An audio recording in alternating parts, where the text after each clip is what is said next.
چونکہ ہمارا تو اتنا ہی کام ہے نا. حضرت بایزید بسطامی نے یہی کیا تھا نا. حضرت بایزید بسطامی علیہ رحمہ بسطام کے لوگوں کی تربیت کر رہے ہیں. کسی محلے کے کونے میں آ کر ایک فاحشہ عورت بیٹھ کر لوگوں کا دین ایمان اجاڑنے لگی. کسی نے کہا بایزید تیرا شہر لٹ رہا ہے، جس کو تو اشکوں سے سیراب کیا تھا اور سجدہ ہائے سحرگاہی سے جس شہر کو نور بخشا تھا، تیرا شہر لٹ رہا ہے. کہا کیا ماجرا ہوا؟ لوگوں نے کہانی سنائی. بایزید بسطامی صبح مصلی اٹھایا اور جا کے اس فاحشہ عورت کے دروازے پہ مصلی بچھا دیا. اب جو بھی گاہک آتا بایزید بسطامی کو بیٹھا ہوا دیکھ کے راستہ بدل لیتا. اس نے انتظار کیا، رات کے اندھیرے گہرے ہو گئے، آج کوئی گاہک ہی نہیں آیا. اس نے کھڑکی سے جھانک کر کے دیکھا ایک بوڑھا بابا بیٹھا ہوا ہے، ہاتھ میں تسبیح ہے، مصلی بچھایا ہوا ہے. نیچے اتر کر کے کہا بابا اللہ کو یاد کرنے کے لیے اور تھوڑی جگہ ہیں، تجھے میرے گھر کی گلی ہی ملی، میرا راستہ روک لیا. بابا کہنے لگا کیا مسئلہ ہے تجھے؟ کہا میرے گاہک رکے ہوئے ہیں. کہا آج میں تیرا گاہک ہوں، بتا تیری رات کی قیمت کتنی ہے. اللہ اکبر. حضرت بایزید بسطامی نے قیمت طے کی. اس کے گھر کی جب چھت چڑھنے لگے نا سیڑھیاں، لوگ دیکھ رہے تھے. کہا مالک اگر بایزید بھی اجڑ گیا تو روشنی کہاں سے لیں گے؟ بایزید بھی ایک فاحشہ عورت کے کوٹھے پہ چڑھ رہا ہے، اگر یہ بھی چراغ بجھ گیا تو زمانے کو اجالا کہاں سے ملے گا؟ لیکن قدرت کو کچھ اور ہی منظور تھا. اس سے کہا مصلی بچھا لے، جو میں کرتا جاؤں وہ کرتے جانا. پہلے وضو کیا، اس نے بھی کیا، پھر مصلی پہ آئے، وہ بھی پیچھے کھڑی ہو گئی. پھر بایزید قیام کیا، اس نے بھی قیام کیا. پھر رکوع میں گئے، وہ بھی رکوع، قوما وہ بھی قوم ہے. جب سجدے میں حضرت بایزید گئے، وہ بھی سجدے میں، تو بایزید رو پڑے. کہا مالک بایزید کا اتنا ہی کام تھا کہ اس کا سر تیری چوکھٹ تک جھکا دے. مالک یہاں تک لانا میرا کام تھا، دل کی دنیا بدلنا اب تیرا کام ہے. جب وہ سجدے میں جا رہی تھی تو فحشہ تھی، جب سر اٹھایا وقت کی ولیہ بن چکے تھے. ایک بزرگ کہتے ہیں میں بازار کے کنارے جا رہا تھا، ایک شرابی گرا ہوا تھا اور گندے پانی سے اس کا منہ گندا ہو رہا تھا. میرے دل میں رحم آیا، ایک انسان ہے اور یوں رسوا ہو رہا ہے. میں نے گندی نالی سے اس کو اٹھایا اور اٹھا کر کے جو ہے وہ اس کا منہ دھویا اور چلا گیا. مشہور شرابی تھا شہر کا. کہتے ہیں سحری کا وقت ہوا، تہجد کے لمحے آئے تو میں مسجد میں نماز پڑھنے کے لیے گیا. دیکھا کیا کہ وہ شرابی مصلی بچھا کے بیٹھا ہوا. میں حیران ہو گیا کہ یہ کیا ماجرا ہوا. اب صبح تو میں نے اس کو گندگی سے اٹھایا ہے اور اس کا منہ دھویا ہے. میں حیران ہوا تو حاطب سے آواز آئی، میرے بندے تو نے اس کا منہ دھو دیا تھا، میں نے اس کا دل دھو دیا. صاحبو ہم اپنا کام کریں، کوشش کریں، کھینچ کے لے آئیں کسی کو مسجد میں، اور پھر دیکھنا رب کے رنگ. وہ بڑا کریم ہے، وہ بڑا رحیم ہے. آئیے آج کی اس مجلس میں ہم یہ عزم لے کر کے جائیں. اپنے لیے میرا نہیں خیال کہ اس بڑے مجمع میں کوئی ایسا شخص اب رہے گا جو نماز چھوڑ سکے گا. انشاءاللہ نہیں چھوڑ سکے گا اللہ کی توفیق سے.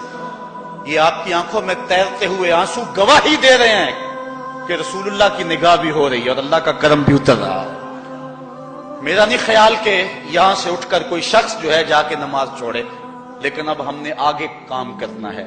اپنے گھروں میں، اپنی گلیوں میں، اپنے محلوں کے اندر لوگوں کو کھینچ کر کے مسجد کا رخ دکھانا ہے. اور حضور نے 9ویں بات جو ارشاد فرمائی وہ یہ تھی وَلَا تَرْفَعْ عَنْهُمْ عَصَاكَ أَدَبًا. اپنی اولاد کو ادب سکھانے کے لیے ڈنڈا نہ چھوڑنا، عصا ہمیشہ لٹکا کے رکھنا، کوڑا باندھ کے رکھنا. اور 10ویں چیز کہتے ہیں حضور نے جو مجھے ارشاد فرمائی وَأَخْفِهِمْ فِي اللَّهِ. اپنی اولاد کے دل میں اللہ کا خوف ڈالتے رہنا، اللہ کا ڈر پیدا کرنا اپنی اولاد کے اندر. تو نے اپنی اولاد کو یونیورسٹی اور کالجوں تک پہنچایا، بیرون ملک سے بھی تعلیم دلوائی، لیکن اللہ کا خوف نہ سکھایا. اللہ کا خوف سکھانا اپنی اولاد کو، ایسے لوگوں کی صحبت میں بٹھانا جن کی صحبت میں بیٹھ کر اللہ کا خوف پیدا ہو جائے. ان کو ایسی کتابیں لا کے دینا کہ جن سے خشیت الہی ان کے سینے میں پیدا ہو.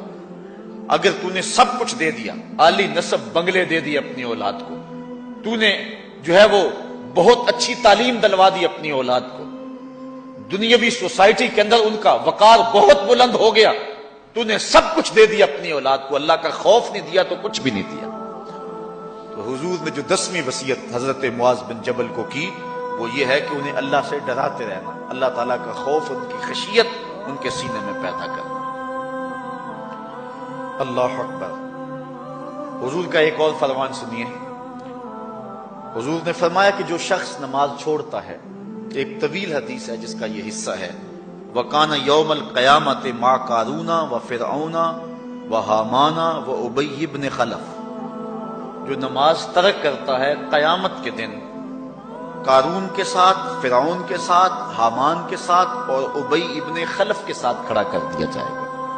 جس صف میں اللہ کے دشمن کھڑے ہوئے ہوں گے، بے نمازی کو بھی اس صف میں کھڑا کر دیا جائے گا۔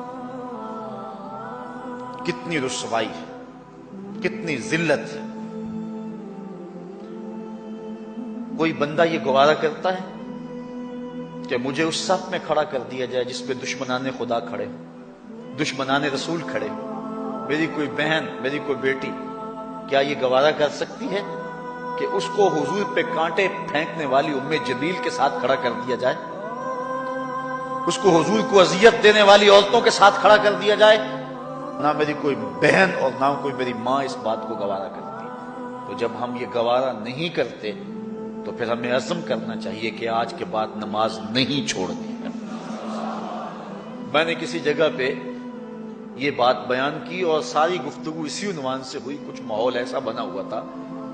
تو مجھے بعد میں صابر نامی وہاں کے ایک ساتھی نے فون کیا 2 یا 3 دن کے بعد، کہنے لگا کہ ہماری بستی میں ایک شخص بھی بے نمازی نہیں رہا ہے۔ اس حدیث کا زور اتنا ہے، اس حدیث کا وزن اتنا ہے۔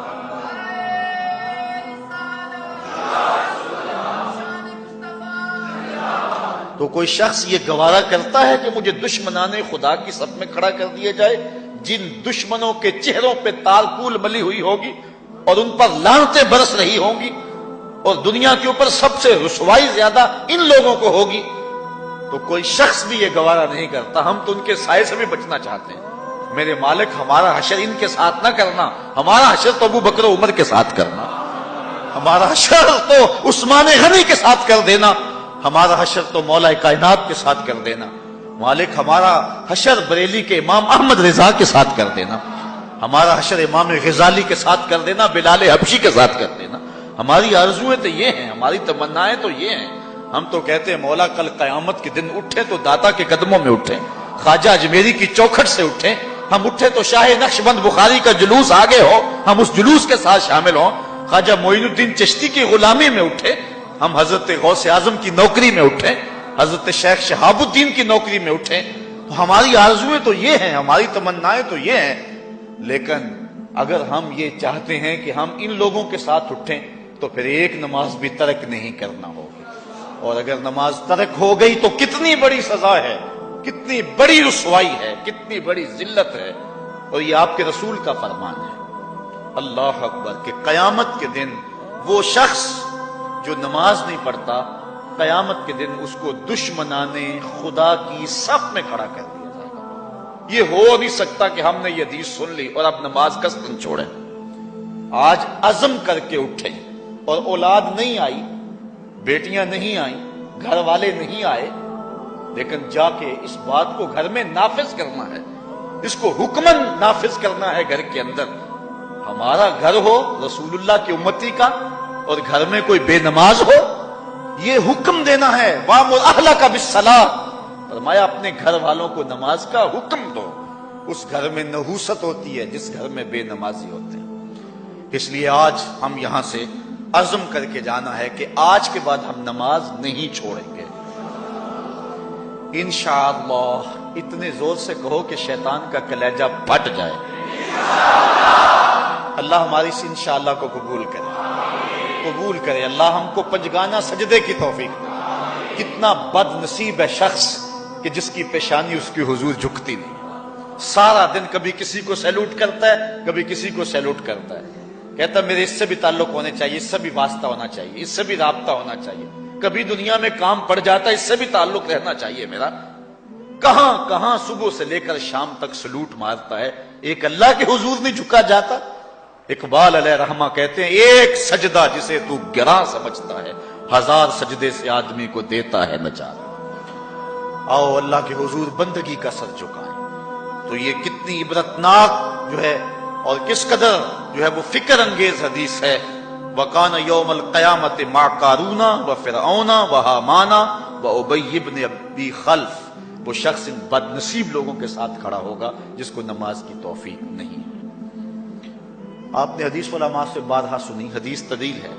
آقا کریم معراج کی رات گئے تو وہاں مختلف لوگوں کو مختلف عذابوں میں مبتلا دیکھا۔ کسی کی انتڑیاں کٹ کٹ کے گر رہی تھی، کسی کا منہ چیرا جا رہا تھا، کسی کی زبان لوہے کی کینچیوں سے کاٹی جا رہی تھی، کسی پر کھولتا ہوا پانی ڈالا جا رہا تھا، کوئی جو ہے وہ سرانڈ والا گوشت کھا رہا تھا، کسی کے جسم میں لوہے کی میخیں ٹھونکی جا رہی تھی۔ لیکن ایک قوم کو حضور نے دیکھا، ایک بھاری پتھر سے ان کا سر کچلا جاتا ہے اور پتھر کے واپس آنے تک دوبارہ صحیح ہو جاتا ہے، پھر کچلا جاتا ہے۔ حضرت جبریل امین سے حضور نے فرمایا کہ یہ کون لوگ ہیں؟ یا جبریلو من ہاؤلائے، یہ لوگ کون ہیں کہ ان کے سر پتھروں سے کچلے جا رہے ہیں؟ قال ہاؤلائے الذین تثاقلت رؤوسہم عن الصلاۃ المکتوبہ، کہا یہ وہ بد نصیب لوگ ہیں کہ فرض نمازوں سے جن کے سر بوجھل رہتے تھے، نماز پنجگانہ فرض بھی نہیں پڑھا کرتے تھے، یہ وہ بد نصیب ہیں، آج ان کے سر کوٹے جا رہے ہیں۔ یہ تھوڑی سی زندگی ہے، تھوڑی سی زندگی، 60-70 سال بڑی زندگی ہو وہ مگر نصیب ہو جائے تو پتہ نہیں ہے کہ کل ہمارا آنے والا کہاں ہے۔ کتنا غافل اور بد نصیب ہے وہ شخص کہ جس کو سجدہ نصیب نہیں ہے۔ سجدہ تو بندگی کا نام ہے۔ زندگی آمد برائے بندگی، زندگی بے بندگی شرمندگی۔ بندہ تو ہے ہی بندگی میں۔ کسی شخص نے راستے میں جاتے جاتے چائے کی پیالی پلا دی ہو نا بازار میں، تو ہم جب بھی اس گلی سے گزرتے ہیں اس کو سلوٹ کر کے جاتے ہیں، السلام علیکم۔ یار اس سے بڑے سلام لیتے ہو، یہ بڑا محبت والا، بڑے اخلاق والا ہے۔ یار جس نے چائے کی پیالی پلا دی ایک مرتبہ، اس کو تو جاتے آتے سلام کر کے جاتے ہو۔ جس رب نے زندگی بخشی ہے، جس رب نے جو ہے وہ ساری بہاریں عطا کی ہیں، اس کے حضور میں جھکا جاتا ہے۔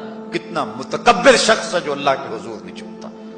اللہ اکبر۔ کہا یہ وہ بد نصیب لوگ ہیں فرض نمازوں سے جن کے سر بوجھل رہا کرتے۔ اس ویڈیو کو شیئر ضرور کیجئے، ہو سکتا ہے آپ کے ایک شیئر سے یہ بات کسی کے دل میں اتر جائے۔ جزاک اللہ۔